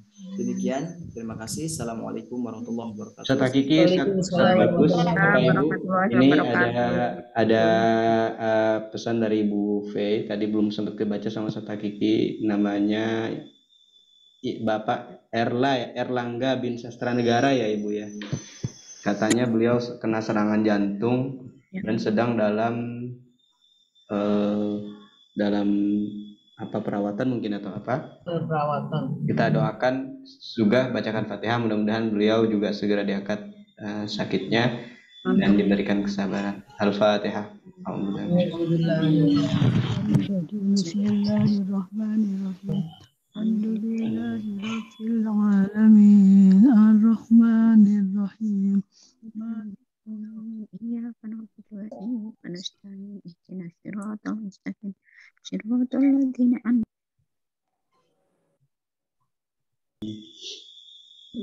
Baik, amin ya Rabbal Alamin. Semoga semua yang telah kita doakan, baik jamaah dan terkhusus bagi mereka yang sudah dibacakan doa, semoga Allah segera angkat penyakitnya dan diberikan kesembuhan oleh Allah. Amin ya Rabbal Alamin. Untuk itu kita tutup pagi ini ya. Karena kalau misalkan dilanjutkan bisa sampai jam 12 ini kalau misalkan kita diskusikan lanjut. Ya insya Allah kita akan ketemu di bulan depan. Insya Allah dengan kajian yang sangat menarik juga oleh ustadz-ustadz yang lain juga. Baik ibu-ibu. Ya insya Allah kalau misalkan ada yang bisa offline akan kita diskusikan bagaimana. Insya Allah offline. Biar bisa terasa kedekatan lagi gitu. Kalau misalkan di Zoom dekat, tapi lebih dekat lagi ketika offline. Baik ya, ibu-ibu semua ya. Nah, mari kita tutup dengan membaca Alhamdulillah. Alhamdulillah. Foto dulu, Ustaz. Bihamdika asyhadu an la ilaha illa anta astaghfiruka wa atubu ilaik. Saya selaku pembawa acara, selaku MC, mohon maaf jika ada salah kata yang saya sampaikan. Semoga apa yang telah kita laksanakan ini menjadi berkah bagi kita semua. Amin. Foto Ustaz. Assalamualaikum warahmatullahi wabarakatuh. Waalaikumsalam warahmatullahi wabarakatuh. Foto dulu Bapak Ibu. Mungkin mau foto dulu. Foto. Kameranya mohon dibuka supaya bisa nampak semua. Akan butuh beberapa kali klik ya. Butuh beberapa kali ambil foto nih. Pak Ruby belum kebuka, Bu Martina tadi sudah izin tidak buka, Ustazah Eva hadir tapi bersembunyi. Tadi ada Ustazah Eva. Oh iya betul. Pelvi. Pak Ruby sudah siap, saya izin ya. 1, 2, 3 sambil senyum. Sebentar Bapak Ibu, sebentar. Gaya bebasnya belum Pak Ustaz? Belum ya, Bu? Sebentar ya, Bu. Filmnya udah dipasang belum itu? Aku rindu. Aduh, loading nih. Udah mejeng. Masa kita ke iya Bondowoso sih, aja, foto Ustaz. loading juga, Ustaz. Udah mejeng dari tadi Bentar, nih. Bu. Bentar, Bu. Sabar ya, Bu. Ini merengisnya ada dari tadi nih. Ustaz Tapi Hakiki mau kemana, Ustaz? Cerita-cerita tuh. Iya, Ustaz. Kirim. Ayo, Pak Ustadz Hakiki Saya cerita dikirim dulu. nasi ke luar angkasa. Dikirim NASA ke luar angkasa. Jadi Bapak Ibu Ustadz Hakiki, khusus untuk Bapak Ibu yang belum tahu infonya, Ustadz Hakiki ini mau mondok gitu ceritanya. Tapi online masih bisa kan, Ustaz? Sudah pamit. Enggak, Ustaz Gaya Hakiki bebas. masih hutang sama saya. Besok malam kita masih harus jumpa. Oh, Iya, betul. Ya kan? iya. Gaya bebas Bapak Ibu. Yuk, sip. Oke, sudah selesai. Terima kasih Terima kasih banyak. banyak. Terima kasih, Ustaz Ustaz Sam, Ustaz Jasa Hakiki, kaulah bagus. khair. Ustaz Pak, bagus. Terima kasih Pondoknya. sudah Ya Bapak hadir. Ibu, Semuanya. batin. Makasih Sama, Assalamualaikum. Sama-sama. Bapak-bapak. Assalamualaikum. Sama-sama, Pak. Belajar dia. Baca Qurannya, meski libur. Ibu-ibu, bapak semuanya. Assalamualaikum. Mohon izinnya, mohon pamit. Pamit ya. Kami cepat Amin. sembuh. Terima kasih. Assalamualaikum. Terima kasih ya semua. Ya, sehat ya, Pak Hendarmin sampai sehat. sampai jam 10 boleh salam-salaman nih. Jam 12 Pak Marianto. Pak Marianto pasti terakhir. Asik. Tahu aja. Kan paling dulu, pulang paling akhir. Iya, Bu. Karena ini Pak Marianto mesti ini dulu, memantau dulu. Kopinya Mengamati belum dulu. habis, Mengamati. Ustaz Sam dia. Oh iya, Bu. Iya, Pak Marianto kan selalu bawa kopi ya. Betul, setuju. Sama bubur. Waalaikumsalam, pamit ya. Pamit, Bu, Sehat-sehat ya. semua. Saya matikan Zoom-nya ya. Warahmatullahi Ya. wabarakatuh. Monggo Bapak Ibu.